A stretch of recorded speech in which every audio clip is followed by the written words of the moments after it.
Hi everyone, it's Vicky here, and today I'm going to show you how to make puff pastry. Now this is something that I don't make very often, simply because it's far easier to just buy a sheet of ready rolled puff pastry from the shop.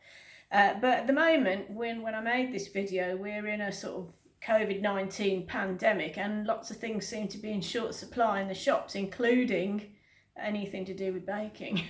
So I couldn't buy any puff pastry, therefore I thought I'd better make some, and I thought, well, why not show you how to make it at the same time.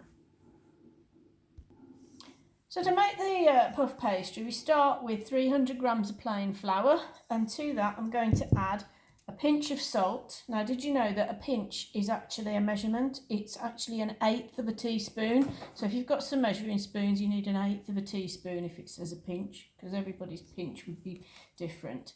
So put that in and mix it around. And then I'm going to add 50 grams of butter. Now this is out of the fridge, so it's quite hard.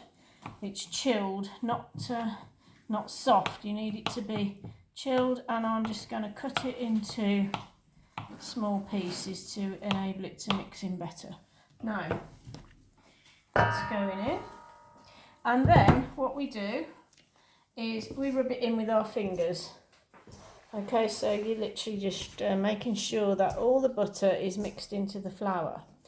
Now, if you have a food processor, this is a great use for it. Use the food processor, just put all your ingredients in and turn it on, and it will do it in seconds.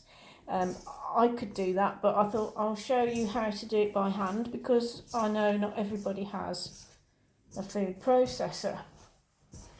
So we're just mixing in the flour by basically rubbing it across our fingertips with the flour to make it it'll look like fine breadcrumbs when I've done.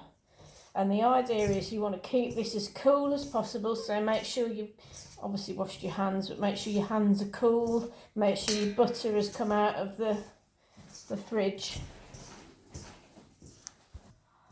Okay, so that's the rubbing in finished. I don't know if you can see.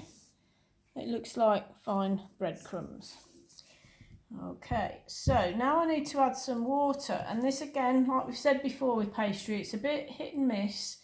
You need to make sure that you put enough water in to bring it together into a dough, but not so much that it's all gone all sloppy. And it does depend on how humid the atmosphere is, how much the flour's absorbing. So I'm going to start with about 4 or so tablespoons of water.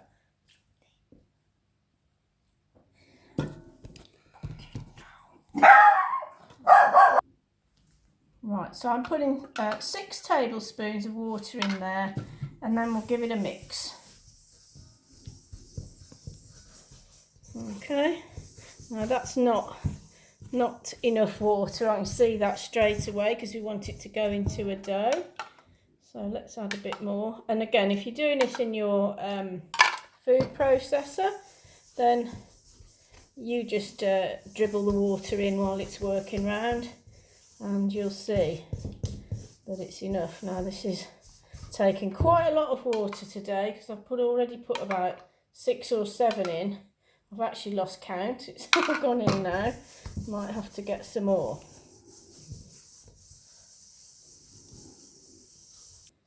We really do seem to need quite a bit of water in here today.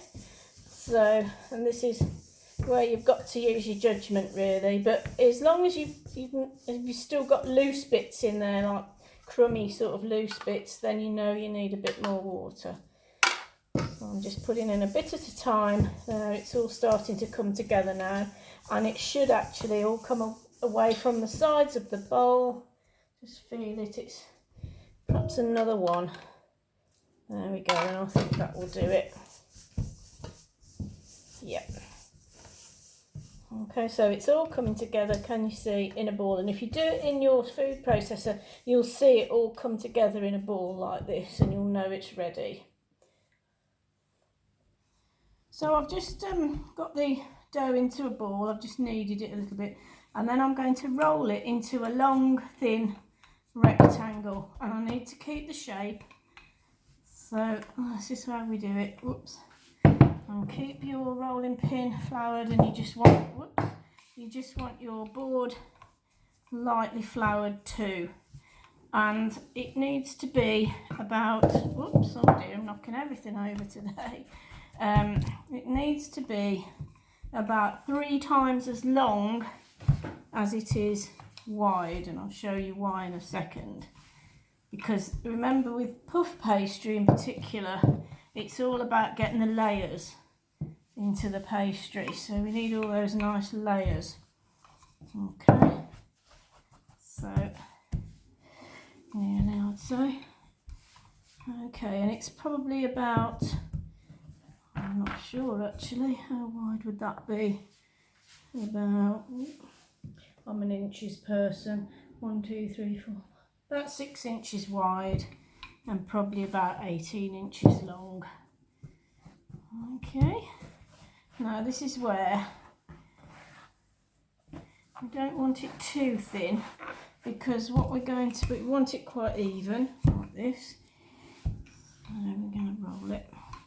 There we go, and it's probably about, I don't know, maybe 1/4 of an inch thick, maybe a bit less. Okay, just make sure it's not sticking. So yeah.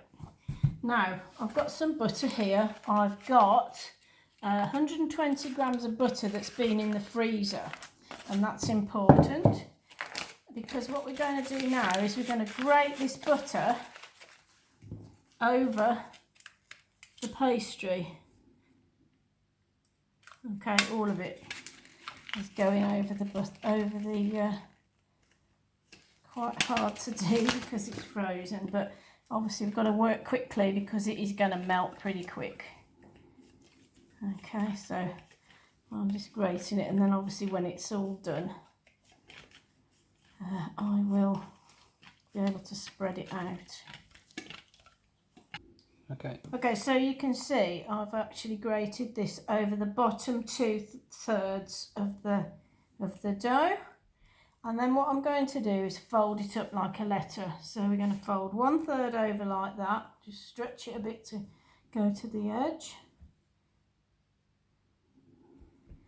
Okay, and then the other half comes over like that, and then I'm going to sort of just firm down the edges like so to make sure all that butter's inside, and then I'm going to turn it a 1/4 turn like that, 90-degree turn, and then I'm going to roll it again.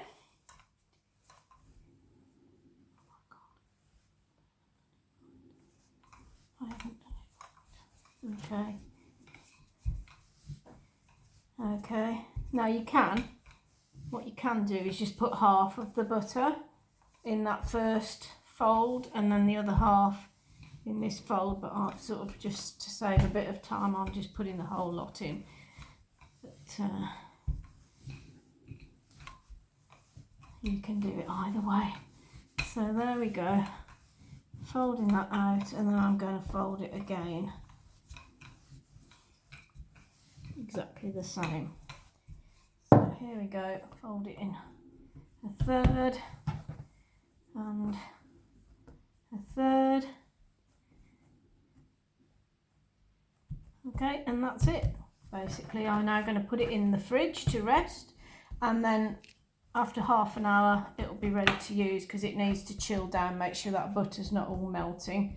And then basically you just roll it out and use it for whatever you want, but don't make the mistake of when you come to roll it out, if you have got offcuts, you just layer them again like I just did here. Don't scrunch them up because you'll lose all those layers. So I'm just going to wrap this in some cling film and pop it in the fridge for half an hour, and there you have your puff pastry.